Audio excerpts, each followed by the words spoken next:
método económico de recaudar dinero entre el pueblo, que es cobrar impuestos, cobrar peaje o agentes aduanales, y ellos cobraban impuestos por un valor aproximado, ya lo he dicho antes, del 70% de lo que tú producías. O sea que si tú pescabas 100 pescados, 70 no eran tuyos, eran de Roma. Delicado, ¿no? Así que cualquier viajero, cualquier comerciante, cualquier pescador, cualquier agricultor, cualquier productor a lo largo del todo territorio donde Roma tenía autoridad tenía que pagar impuestos. Así que Roma prefería contratar a gente del lugar, a gente de la comunidad, gente que supiera el movimiento, gente que supiera, tú eres pescador, tú tienes que pagar. Yo no te conozco, tú estás pasando por aquí, tienes que pagar un impuesto de peaje, de usar nuestros caminos.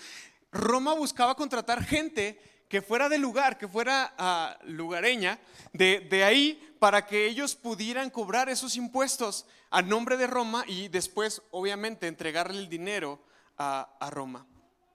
Así que Roma tenía esta estrategia. Si tú te encontrabas en medio de territorio griego, pues seguramente los cobradores de impuestos era gente griega. Pero estamos en el territorio de Jesús, estamos en Galilea, y ahí en Galilea los romanos acostumbraban poner a mismos judíos a cobrar impuestos. Ahora, habían algunos agentes fiscales que eran contratados para supervisar territorios más grandes, y esos agentes fiscales eran jefes de cobradores de impuestos. Hay uno en la Biblia, ¿quién era? Zaqueo. Zaqueo era un jefe de los cobradores de impuestos. O sea, Zaqueo tenía un cargo grande delante de Roma al cobrar impuestos. Así que los recaudadores de impuestos, aparte de que era un trabajo y se les pagaba por hacer eso, ellos obtuvieron muchísimas ganancias o excesivas ganancias al exigirle al pueblo un impuesto más alto que el que se le debería de pagar a Roma. O sea, imagínate lo que hacían los cobradores de impuestos. Hay que darle el 70% a Roma, pues págame el 80%, porque me lo tenías que pagar ayer, pero como ya te tardaste, pues ahora me tienes que dar el 80%. Usaban cualquier clase de artimaña para cobrar de más. Los cobradores, los mismos judíos, a su misma gente. Quiero que entendamos esto, porque esto nos va a ayudar a entender qué clase de persona era Leví. Obviamente este sistema condujo a la codicia y a la corrupción de una manera generalizada. Así que la profesión de recaudar impuestos estaba saturada de personas que no tenían escrúpulos y que no les pesaba o no tenían dificultad con pisar a su vecino, ponerle el pie en el cuello al vecino y decirle, dame más, dame más, dame más, te tardaste o no es suficiente o yo sé que sacaste más. ¿Y sabes por qué tenían tanto poder para cobrar? Porque ellos nomás tronaban los dedos y decían, aquí, con ella, venga el ejército romano a traer lo que se conoce como la Pax Romana. Y la Pax Romana, que era una paz que venía a punta de lanza y de espada, jamás era una paz. Así que la gente, por no querer meterse con el ejército romano, caía en los abusos de corrupción de los cobradores de impuestos. Así que estos cobradores de impuestos pues los llevaban o participaban de la deshonestidad, oprimir al pueblo, a los vecinos. Y dado que los judíos se consideraban víctimas opresores de Roma, los recaudadores de impuestos que eran judíos y que sobrecargaban este tipo de situaciones sobre sus compatriotas eran totalmente despreciados. Claro que sí, ¿por qué no? ¿A poco usted va a tener en alta estima aquel que viene y le quita más de lo que usted tiene? Y que aparte de eso presta su vida, su cuerpo, su servicio, su cansancio a servir al que te está oprimiendo. Eran totalmente odiados y repudiados los cobradores de impuestos. Los judíos veían ese favor por Roma como una traición igual al pueblo y una traición igual en contra de Dios. Así que los cobradores de impuestos o los publicanos eran tachados como, dije tres adjetivos calificativos de ellos: pecadores. Pecadores. Tú vas a leer los evangelios y te vas a dar cuenta que siempre que hablan de ellos dicen los pecadores. ¡Ja! Qué bonito título. Vamos a orar esta tarde. Señor, te damos gracias por tu oportunidad que nos das de estar aquí, por el solo hecho de respirar, por el solo hecho de tener salud. por el solo hecho de tener energía para buscarte, para darte de nuestro tiempo, para darte de nuestro valor, de nuestro canto, de nuestra alabanza. Señor, en esta tarde yo te pido, Señor, tengas misericordia de nosotros. Ten misericordia de nosotros, Señor. Ten piedad de nosotros y háblanos, Señor. Haznos oír las buenas noticias del Evangelio hoy. Que nuestro corazón se llene de alegría y entonces estos huesos que has abatido, Señor, se llenen de gozo, Señor, por tu salvación. Danos a conocer tu alianza, danos a conocer tu salvación en esta tarde, en el nombre de Jesús. Amén. Así que el texto nos dice que Jesús está ahí en Galilea, Galilea de los gentiles, y que Jesús acababa de ir al lago o al mar de Galilea o al mar de Genesaret. Y cuando Jesús está ahí en el lago, Jesús está predicando, la gente va y viene, posiblemente Jesús lleva toda la mañana ahí. Y mientras Jesús hace su labor de predicar y seguramente sanar enfermos, como ya hemos visto que Jesús acostumbraba a hacer y que la gente lo seguía y la gente lo agolpaba, Jesús ve un hombre que seguramente tenía bien instalada su oficina, su antena para el wifi, su computadora, sus libros de ejercicios contables de a quién sí le ha cobrado, a quién no le ha cobrado, quién le debe, quién no le debe. Jesús ve a ese hombre sentado ahí en su oficina.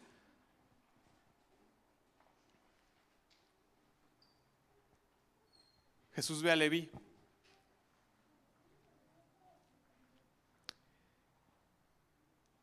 Dice el texto, ¿no? Dice, entonces Jesús salió de nuevo a la orilla del lago y enseñando a las multitudes que se acercaban a él. Mientras caminaba, ¿qué hizo? Verso 14. Mientras él caminaba, él vio a Leví, hijo de Alfeo, sentado ¿en dónde? En su cabina, como cobrador de impuestos. Y entonces cuando Jesús lo ve, Jesús le dice algo.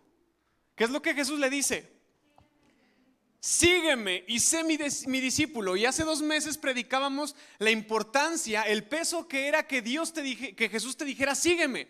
Hablábamos de esa clase de hombres que desde niños, desde chiquititos los entrenaban para aprender la ley, para aprender la Torá, para aprender el Tanaj, y que su mayor ambición era que un maestro, un rabí, les llamara a ser seguidores de él. Habíamos hablado acerca de eso, no sé si se acuerden, y mencionábamos el valor y el gran peso que significaba que un maestro te dijera sígueme. Pero mencionábamos también que aquellos que ya se encontraban pescando, que aquellos que ya se encontraban en la carpintería, que aquellos que ya se encontraban en medio de la demás gente trabajando, era porque fue gente que no era lo mejor de lo mejor, era gente que no había dado la talla, era gente que no fue apta para aprender más acerca de la escritura, que no fue apta para tener un maestro que le enseñara.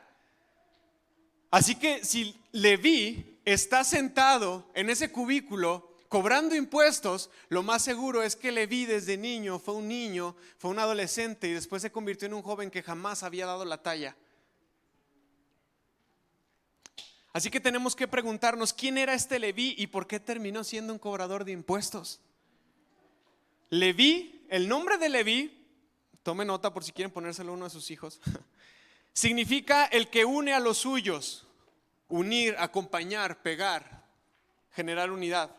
Pero parece ser que este Leví no le estaba dando honor a su nombre, ¿verdad que no? Porque Leví, en vez de estar unido a su pueblo, Leví, en vez de estar unido a su gente, Leví, en vez de tener lealtad a su vecindad, Leví les cobraba impuestos. Así que parecía que Leví no le hacía honor a su nombre, no vivía y Leví no cumplía con el propósito de su vida, lo cual lo hacía fallar con dar el blanco. Leví tenía un propósito, su nombre tenía un significado, pero su vida estaba fallando constantemente en dar al blanco al cual Dios lo había llamado. Mira, en el capítulo 1 nosotros vemos cómo Jesús llamó a Simón. Nosotros vemos cómo Jesús llamó a Andrés, cómo Jesús llamó a Santiago, cómo Jesús llamó a Juan, aquellos que no daban la talla, al igual que Marcos, pero que de una u otra manera habían encontrado un espacio para vivir honradamente. ¿Quién era Simón? ¿Qué hacía Simón? Era un pescador.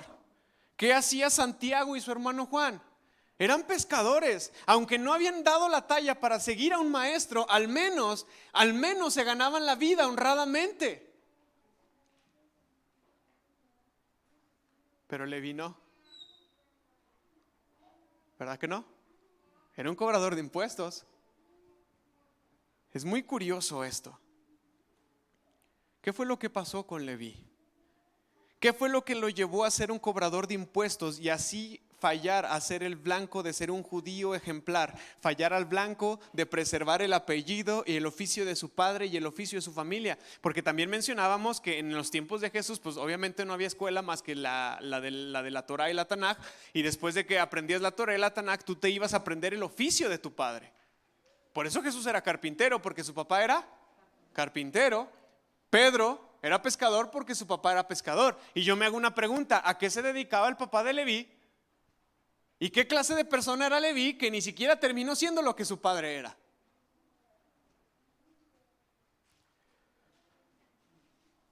¿Será acaso que Leví... Acaban de pasar las Olimpiadas y en las Olimpiadas hay un deporte que se llama el tiro con arco, ¿va? ¿En qué consiste ese deporte? Te ponen un target, un punto al cual hay que atinarle, y tú con tu experiencia, con tu pericia, tu práctica, pues preparas tu flecha y haces que dé ¿en dónde? En el blanco. En el blanco. Posiblemente Leví había intentado darle al blanco mientras estaba desarrollando su vida. Pero ¿será que en sus intentos de dar al blanco y fallar una y otra y otra y otra vez y en repetidas ocasiones, será que Leví no encontró otra forma de ganarse la vida más que cobrando impuestos? ¿Sí escuchó mi pregunta? Porque hay dos posibilidades de que Leví haya terminado como un cobrador de impuestos. Intentó, se esforzó, se frustró, le cerraron las puertas y el único lugar donde encontró para desarrollarse fue como un cobrador de impuestos. Y presta atención en esto, porque allá afuera hay mucha gente marginada. Allá afuera hay mucha gente que no ha podido alcanzar lo que ellos querían. Y eso no los hace malas personas. Eso no los convierte en personas miserables. Allá afuera hay muchos migrantes que siguen intentando dar al blanco y que recorren este país con sus hijos, con sus esposas, porque tienen un deseo de dar al blanco. Seguramente tú has intentado muchas veces dar al blanco y no hemos logrado eso. Pero la otra posibilidad es que Leví, con un corazón cargado de avaricia y glotonería, terminó buscando una vida fácil y de lujos sin importarle su reputación. Y entonces dijo: los cobradores de impuestos viven bien, no me importa traicionar a mi gente, la traiciono. Hay dos razones por las cuales pueden terminar así. Porque quiero que entiendas algo. La mayoría de las mujeres que son prostitutas no terminan ahí porque les gusta. Algunas han sido secuestradas de sus casas, de sus pueblos, de sus comunidades, y han sido trabajadas y tratadas con amenazas y bajo efectos de drogas. Hoy son lo que son, en contra de su voluntad. Y uno no puede juzgar y decir: esa mujer es prostituta porque le ha gustado vivir así. ¿Me está entendiendo lo que estoy intentando decir? No sabemos por qué Leví terminó como cobrador de impuestos. No sabemos cómo Leví llegó ahí. Podemos especular mucho, pero lo cierto es que Leví ya estaba ahí.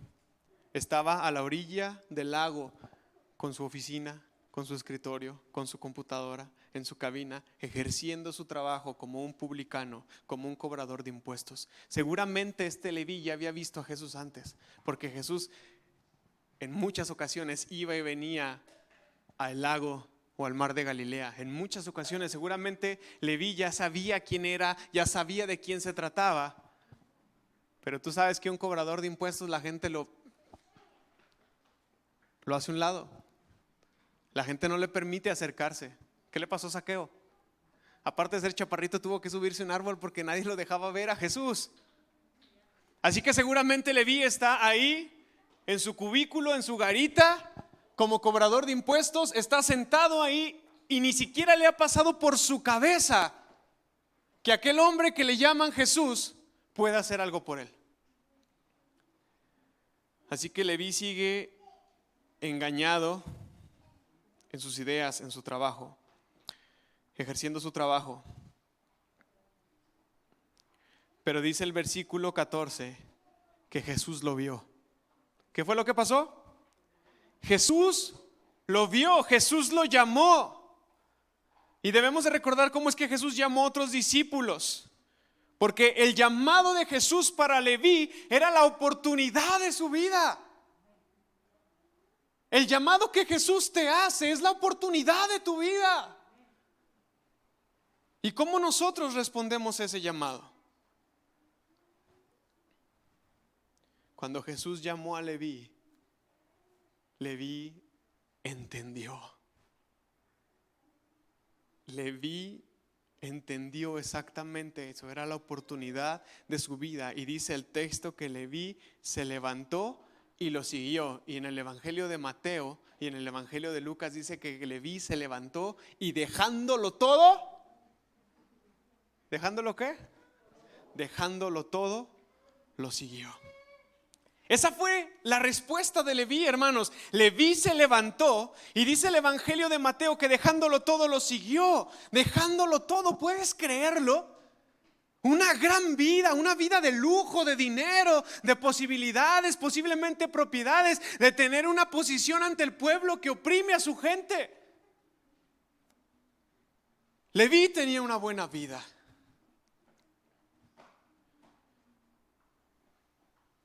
¿Qué implicaciones tenía esa decisión? Ponte a pensar, por favor. Porque sin duda alguna hay mucha gente que es capaz de dejar su integridad, su honestidad, sus valores, sus principios por un poquito de dinero. Pero con Leví fue al revés. Leví fue a recuperar su integridad, su valor, su dignidad, dejando el dinero a un lado, porque él había entendido que la posición económica no lo era todo. Así que, ¿qué implicaciones tenía la decisión de Leví? Y es digno de notar todo esto porque Leví dejó más que cualquiera de los 4 que recientemente había llamado Jesús. Mira, Pedro,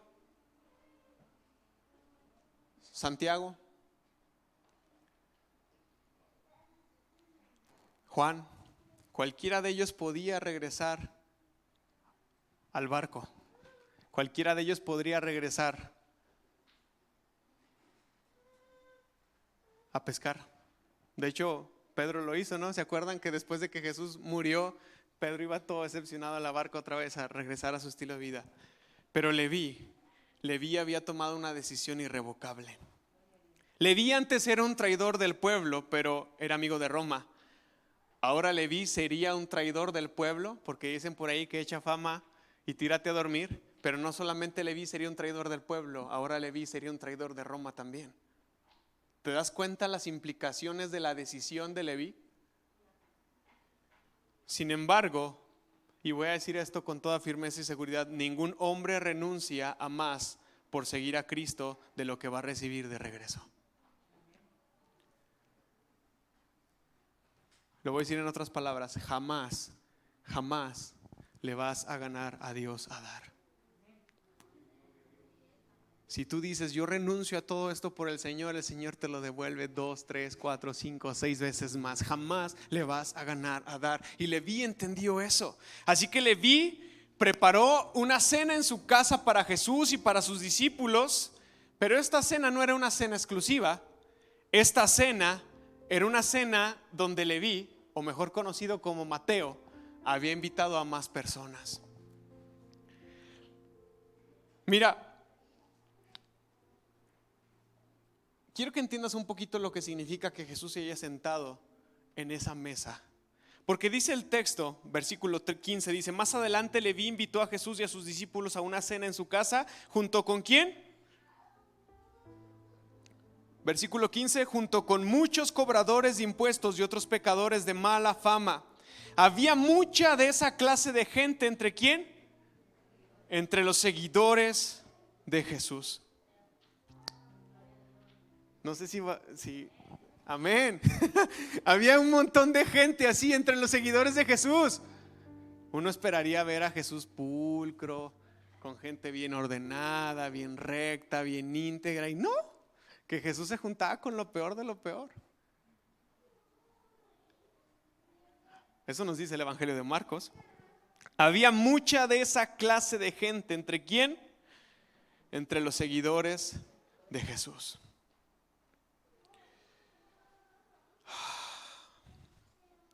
Mira, las comidas compartidas a menudo expresaban un valor universal de hospitalidad. Sí, claro que sí. Si un indigente va a tu puerta y te pide de comer, quizás te desprendes de 100, 200 pesos y le dices, ve y come a otro lado, pero no le abres la puerta de tu casa, que coma en tu casa. Aunque te cueste más darle 100 o 200 pesos, prefieres darle ese dinero que invitarlo a que entre a la puerta, a la mesa de tu casa. ¿Verdad que sí? Invitar a alguien a comer a la casa es un acto sumamente íntimo. Es un acto, y vaya que nos sentimos honrados de toda la gente que nos invitaba a comer a sus casas. Es un acto donde se afirma, puede ser el parentesco, puede ser la amistad, puede ser una buena voluntad, puede ser reconocer el estatus de alguien, como el padre cuando recibe al hijo pródigo y luego ¿qué es lo que dice? Hagamos una fiesta porque mi hijo está de vuelta. También invitar a comer puede ser una señal de paz, una disposición de pacificar. Ok, hagamos las paces, vengan a comer a la casa, estemos tranquilos una vez más. Un compromiso con la no agresión. Regularmente invitar a comer a alguien a la casa significa este tipo de cosas. O sea, tú no invitarías a comer a un enemigo, o tú no invitarías a comer a tu casa a alguien que no piense como tú, o alguien que no participe de las mismas ideas que tú. Así que el compañerismo durante la comida puede transmitir mensajes no verbales relacionados con las relaciones interpersonales.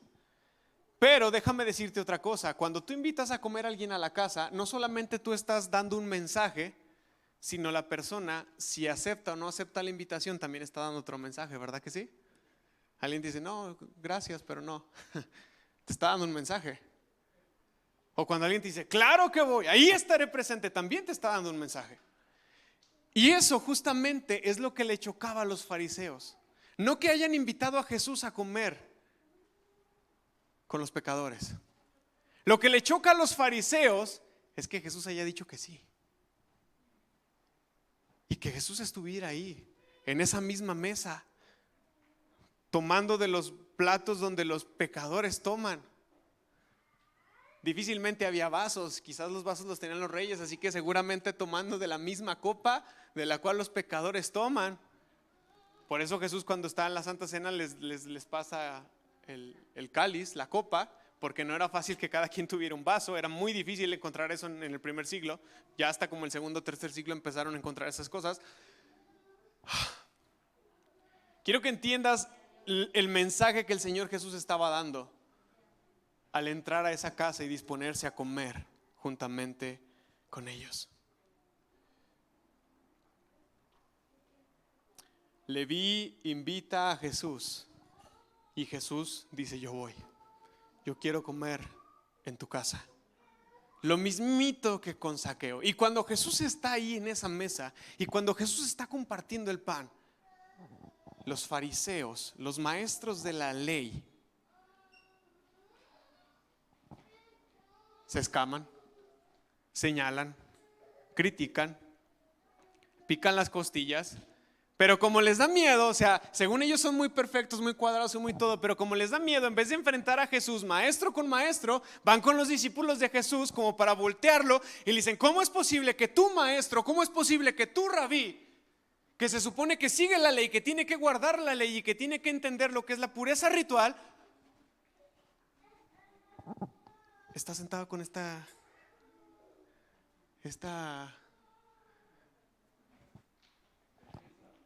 gentuza?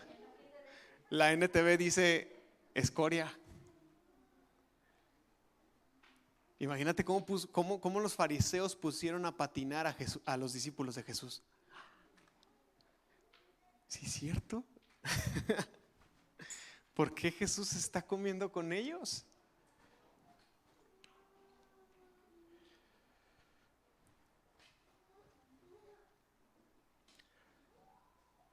Porque los judíos más ortodoxos, tanto los escribas como los fariseos, como los saduceos, no se asociaban con personas de este tipo de actividades, especialmente y mucho más cuando se trataba de una comida, para no contaminarse, porque según ellos el tocar, el cruzar las manos se convertía en un acto de contaminación.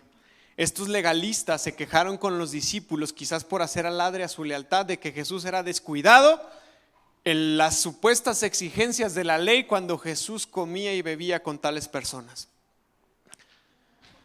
Te voy a decir algo, hermano, no te pasa nada, no te pasa absolutamente nada, ni se te pega, ni se te sube absolutamente nada cuando comes, cuando compartes la mesa con esta clase de personas. Según la ley quedabas ceremonialmente impuro, pero no moralmente impuro. Luego voy a explicar lo que es ser ceremonialmente impuro y moralmente impuro, o viceversa, puro. Pero los fariseos intentaron tocarle las costillas a los discípulos. ¿Por qué es que él come con semejante escoria?, preguntaban. ¿Por qué Jesús come con los pecadores? ¿Por qué Jesús come con los que han fallado en ser buenos? ¿Por qué Jesús come con los que nunca le han atinado al blanco? ¿Por qué Jesús está en medio de esa clase de personas? ¿Por qué Jesús mejor no come con nosotros, o al menos no evita comer con esa clase de escoria? Y la respuesta de Jesús es una respuesta en cualquiera de los sentidos maravillosa.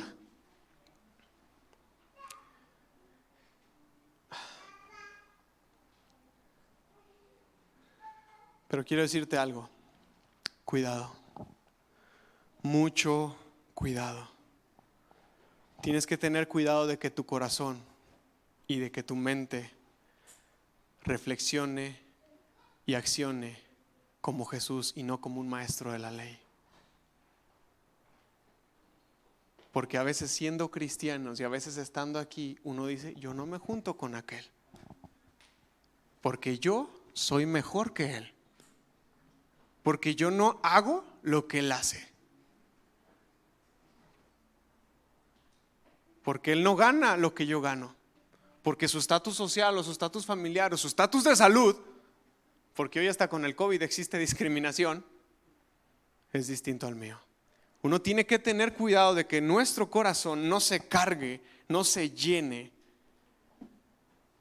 como el corazón de un maestro de la ley. ¿Qué es lo que dice la Escritura con el apóstol Pablo? Que debemos de cuidarnos de no creernos más que los demás, que debemos de cuidarnos de no tener un concepto más alto de nosotros mismos que el que realmente tenemos, que el que realmente debe de ser. Y ante esta situación, ante esta posición de los fariseos, y con esto empiezo a terminar, viene la respuesta de Jesús. Y tú sabes, nadie de nosotros puede negarlo, Jesús estaba ansioso de ayudar a los pecadores. Y aunque Jesús estaba ansioso de ayudar a los pecadores, Jesús jamás fue blando con respecto al tema del pecado. ¿Me está entendiendo? Porque tampoco estoy diciendo que seamos pasalones y que no pasa nada. O sea, Jesús tenía un amplio deseo de ayudar. Él estaba ansioso por ayudar, y lo vemos hoja tras hoja tras hoja en el Evangelio de Marcos, porque eso era lo que Marcos quería plasmar. Quería demostrar que Jesús estaba dispuesto a sanar, estaba dispuesto a ayudar, pero él jamás fue blando en lo que concierne al pecado. ¿Por qué? Porque nuestro Señor Jesús y nuestro Padre, Él ama a los hombres. Él ama a los que son víctimas y a los que son esclavos del pecado. Pero Él odia al pecado por una simple y sencilla razón. Él odia al pecado por lo que el pecado es y por lo que el pecado representa. El Señor tiene una lucha constante en contra del pecado por una sencilla razón: el pecado nos hace daño y el Señor aborrece lo que nos hace daño. Esto te cambia el chip totalmente, porque no es un Dios legalista que dice no hagas esto, no hagas aquello. No, al contrario, el Señor aborrece el pecado porque el pecado me hace daño a mí, te hace daño a ti. Y por eso el Señor aborrece el pecado. Cuando un hombre comienza a seguir a Jesús, tiene que abandonar su pecado. Así que Jesús comía y Jesús bebía con los publicanos, con los pecadores, porque el Señor Jesús sabía que ellos tenían necesidad. Y te voy a decir algo que es clave: ellos reconocían su necesidad. Al oír esto, al oír la crítica, cuando Jesús escuchó lo que los fariseos estaban diciendo, te voy a explicar por qué los fariseos estaban viendo eso. En los tiempos de Jesús se acostumbraba que las familias adineradas comían con la puerta abierta.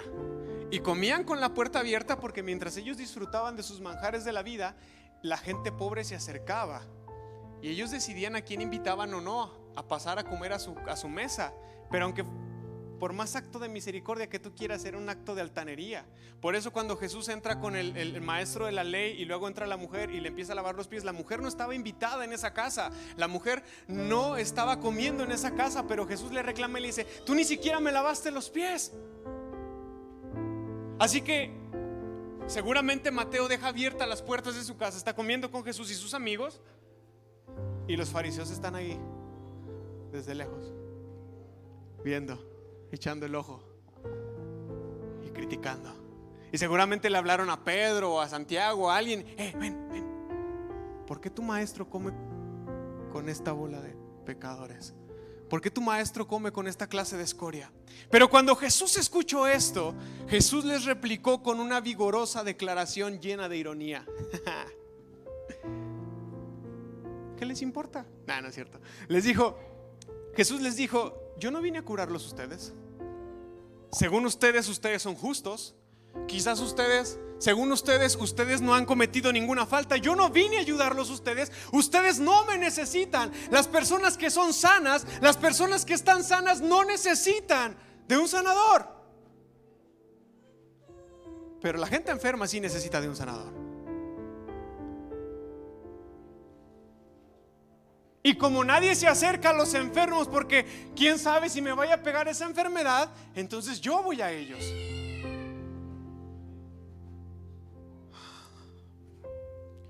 Yo no vine a curarlos a ustedes porque ustedes no tienen necesidad de médico. Pero estos pobres, estos enfermos sí. Estos fariseos estaban satisfechos con su propia condición y confiaban que ellos no estaban enfermos. Según ellos no eran injustos. Según ellos nunca habían errado al tirarle al blanco. Por eso ellos decían: no te juntes con esta chusma.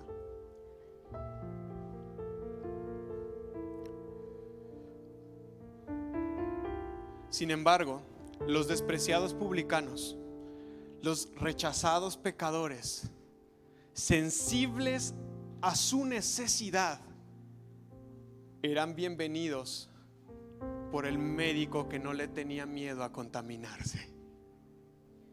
Amén. Eso es increíble. Jesús vino a esta tierra por los enfermos. Jesús vino a esta tierra por los pecadores.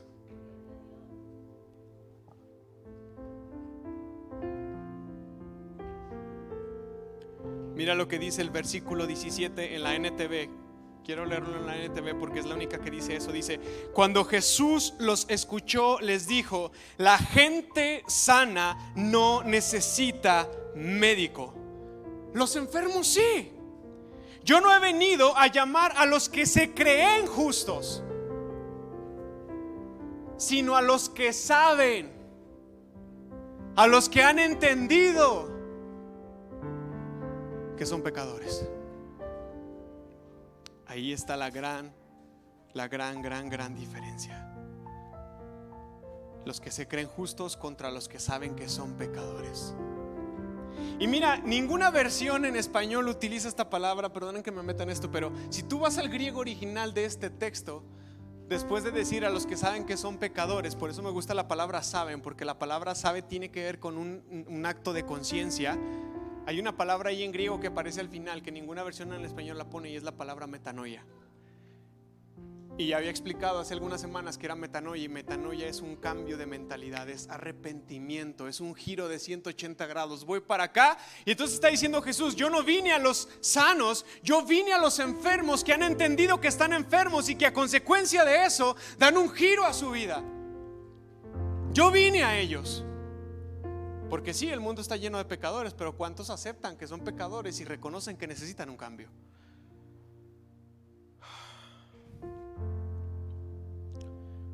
Pecador. Voy a explicar qué es un pecador. Así van a entender el título de esta predicación. El título de esta predicación se llama Fallar al blanco.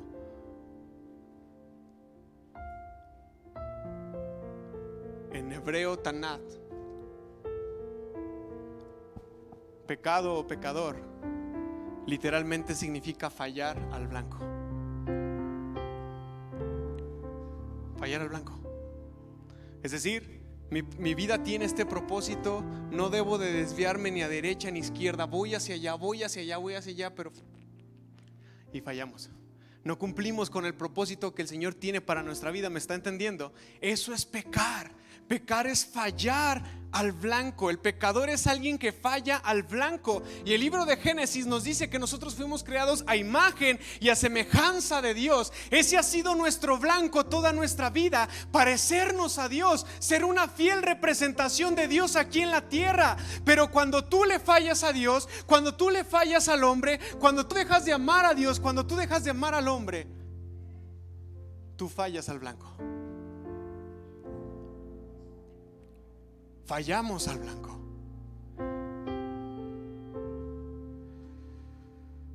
Todos hemos fallado, hermanos, en esta semejante tarea. Todos hemos fallado. Todos somos pecadores. Mira, los fariseos se creían justos y Jesús habló acerca de sí mismo y dijo: no hay justo ni aun uno. Todos somos pecadores. Hemos fallado al blanco una y otra vez. Le hemos fallado al prójimo porque le hemos robado, porque lo hemos envidiado, porque lo hemos criticado, porque le hemos levantado falsos, porque lo hemos matado, porque le hemos deseado mal, porque hemos hecho un montón de cosas en contra del prójimo, que hemos fallado a nuestro blanco. Y le hemos fallado a Dios porque hemos dejado de amarlo. Hemos quitado su lugar, hemos tenido dioses ajenos delante de Él, le hemos quitado su honra, le hemos quitado su gloria, le hemos fallado a Dios, hemos fallado a ese blanco, le hemos fallado a nuestra gente. Yo les he fallado a ustedes.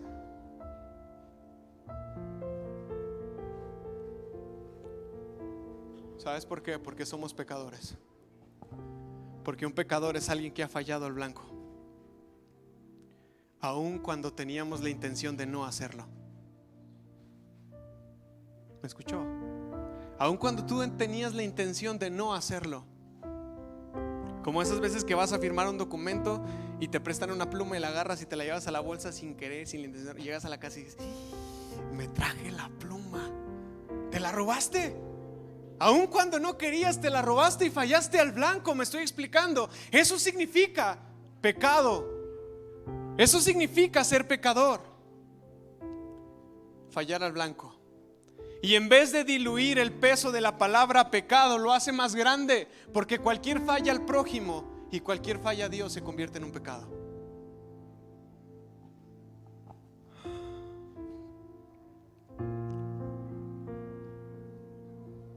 Jesús, esta es la buena noticia, hermanos. Para bien la oreja, porque a lo mejor tú te sientes como Leví, el peor de todos los pecadores, el traidor del pueblo. Pero la buena noticia es que Jesús vino a nosotros. Jesús vino a los enfermos. Jesús vino a los pecadores. Él no vino a la gente que se creía perfecta. Él no vino a la gente que cree que no se equivoca. Él no vino a la gente que solamente señala. Él vino a los marginados. El Señor Jesús vino a los pobres, a los desamparados, a los criticados, a los señalados por su condición de pecado. Él vino a los peores, a lo vil y a lo menospreciado. El Señor Jesús vino a mí, vino a nosotros. Aleluya. El Señor Jesús vino por los enfermos. El Señor Jesús vino por los pecadores. Él vino por ti. Él vino por ti. El Señor Jesús vino por ti.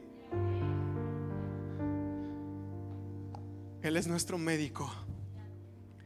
Él es nuestro sanador. Él es nuestro restaurador. Él es nuestro perdonador. Él es nuestro redentor. Porque sabes que Dios queda más glorificado por la conversión de un Leví o de un Saulo que por la conversión de un hombre supuestamente honrado como los fariseos. Aunque la gracia sea la misma e idéntica, los resultados cambian muchísimo. Por eso dice el Señor Jesús que hay fiesta en el cielo cuando un ¿qué? Cuando un ¿qué?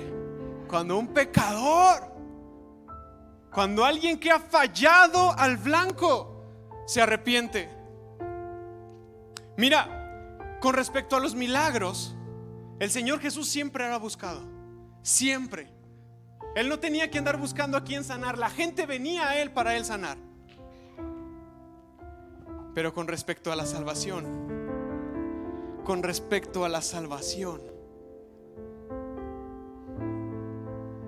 te voy a decir algo.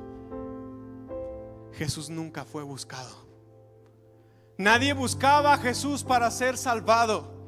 Nadie buscaba a Jesús para ser perdonado. Y mira lo que dice Isaías 65 versículo 1. Isaías 65 versículo 1. ¿Pueden ponerlo por favor? Ahí se los dejé listos. El Señor dice: yo estaba listo para responder, ¿pero qué? Pero nadie me pedía ayuda. Estaba listo para dejarme encontrar, pero nadie me buscaba. Aquí estoy, aquí estoy. Le dije a una nación que no invocaba mi nombre. ¿Pueden poner Romanos 10:20 por favor? Luego Isaías habló audazmente de parte de Dios y dijo: ¿me encontraron quién? Me encontraron personas que no me buscaban y yo me mostré a los que no preguntaban por mí. Leví estaba buscando al Señor. Leví estaba siguiendo al Señor. El Señor fue tras él. El Señor fue tras él como Él ha ido tras nosotros. ¿Sabes qué? No importa quién era Mateo, no importa quién era Leví, no importa lo grave de su ofensa, no importa lo grave de su pecado ni de su enfermedad. Lo único que importa es que ahí estaba un sanador, ahí estaba un salvador. Quizás el día de hoy tú has fallado en el blanco una y otra y otra y otra y otra y otra y otra vez. Quizás el día de hoy tú delante de la sociedad eres el pecador, como los judíos tachaban a los publicanos en aquel entonces. Quizás tú hoy delante de tu familia eres el alcohólico, eres el drogadicto, eres el que no puede tener estabilidad, eres el que siempre está enfermo. Yo no lo sé. Quizás hoy tú te encuentras entre los borrachos, entre las prostitutas, entre los ladrones. Mira lo que dice Mateo 21:31. Mateo 21:31 dice así: los corruptos y los cobradores de impuestos y las prostitutas entrarán en el reino de los cielos antes que ustedes.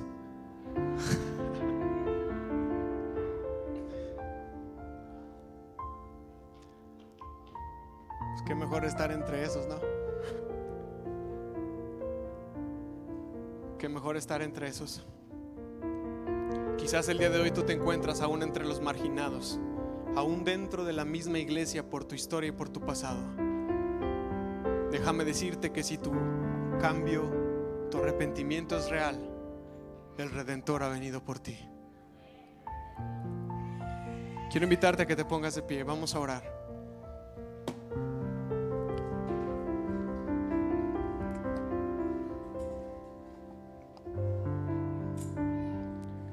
Este es un tema de actitud, hermano. Puedes estar aquí hoy como un fariseo, creyéndote el amo y señor de todo, don perfecto, don perfecta. Pero también puedes ser un Leví, puedes ser un Mateo, puedes ser alguien que ni siquiera busca al Señor, alguien que ni siquiera se preocupa por encontrar perdón. Y hoy tienes que saber que el Señor Jesús vino por ti. Solamente es cuestión de sabernos, reconocernos pecadores. Señor,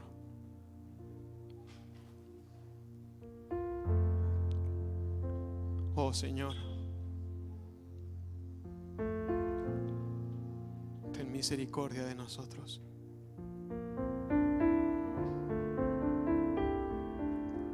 Que tu corazón lata por nosotros, Señor. Porque sí, Señor, llegamos aquí aún ni siquiera sin buscarte. Llegamos aquí porque nos trajeron. Llegamos aquí porque es costumbre. Llegamos aquí porque es tradición. Pero la verdad es que no te buscábamos. Pero hoy podemos oír tu voz llamando. Y hoy nos reconocemos como hombres y mujeres que hemos fallado en el blanco tantas veces.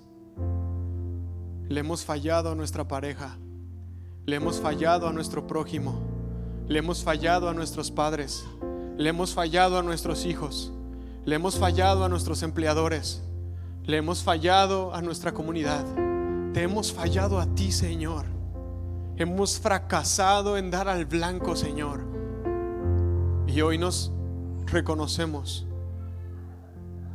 entre los pecadores, entre esos publicanos, entre esos ladrones, entre esas prostitutas. Y hoy reconocemos que necesitamos tu amor, tu perdón, tu presencia en nuestra vida. Señor, que tu espíritu entre y more en los corazones de aquellos que hoy se vuelven a ti, de aquellos que hoy reconocen su necesidad de ti, y que tu presencia vaya con nosotros en este largo caminar. En el nombre de Jesús, amén y amén. Dios los bendiga.